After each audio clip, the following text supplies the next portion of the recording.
அனைவருக்கும் வணக்கம். ஓம் பூச்சியாய ராகவேந்திராய சத்திய தர்ம ரதாய சபஜத்தாம் கல்ப விருஷாய நமதாம் காமதேனுவே. ஸ்ரீ ராகவேந்திரருடைய பொற்பாதம் தொட்டு வணங்கி குரு வாழ்க குருவே துணை யோக ரகசியம் நிகழ்ச்சியில் உங்களை சந்திப்பதில் மிக்க மகிழ்ச்சி. மிக சிறப்பான நன்னாளாக நல்ல விஷயங்கள்லாம் நம்ம ஒவ்வொரு நாளும் தொடங்கணும்.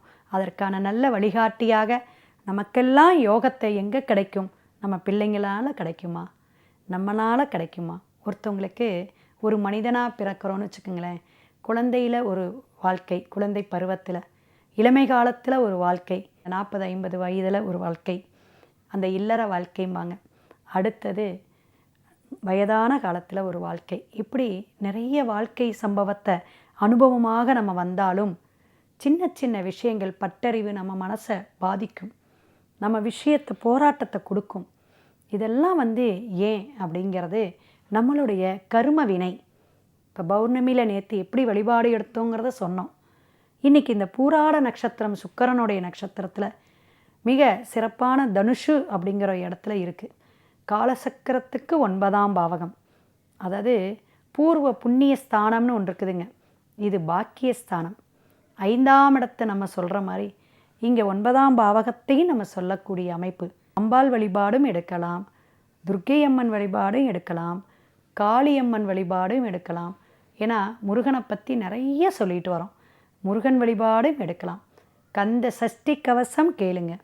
பௌர்ணமி பகலில் இருக்கிறனால கந்த குரு கவசமும் எடுக்கலாம். இன்றைக்கி நேற்று நான் போக முடியலைங்க குலதெய்வ கோயிலுக்கு அப்படிங்கிறனால இஷ்டிகாலம்னு சொல்லக்கூடிய இந்த நாள் இங்கே போய் வழிபாடு எடுங்க.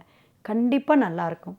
சுக்கிர நட்சத்திரம் வரனால உங்கள் கணவன் மனைவி அப்படிங்கிற ஒற்றுமை நல்லாயிருக்கும். குழந்தைகள் குடும்பத்தோடு இருக்கக்கூடிய ஒற்றுமை நல்லாயிருக்கும்.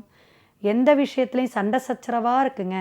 இந்த வீட்டில் கத்தி பேசுறது, சவுண்டாக பேசுறது, கெட்ட வார்த்தைகள், தீய சொற்கள் பேசுறது, இதெல்லாம் தவிர்க்கணும். இதெல்லாம் வர ஜென்ரேஷனுக்கு நீங்கள் சொல்லி கொடுக்கணும்.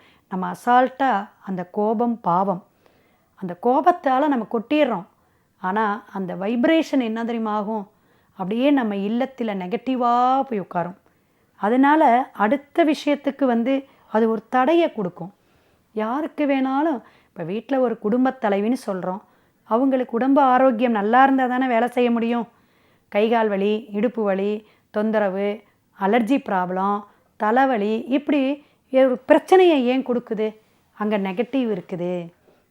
குடும்ப தலைவியை பாதிக்கும், மன சஞ்சலத்தை கொடுக்கும்.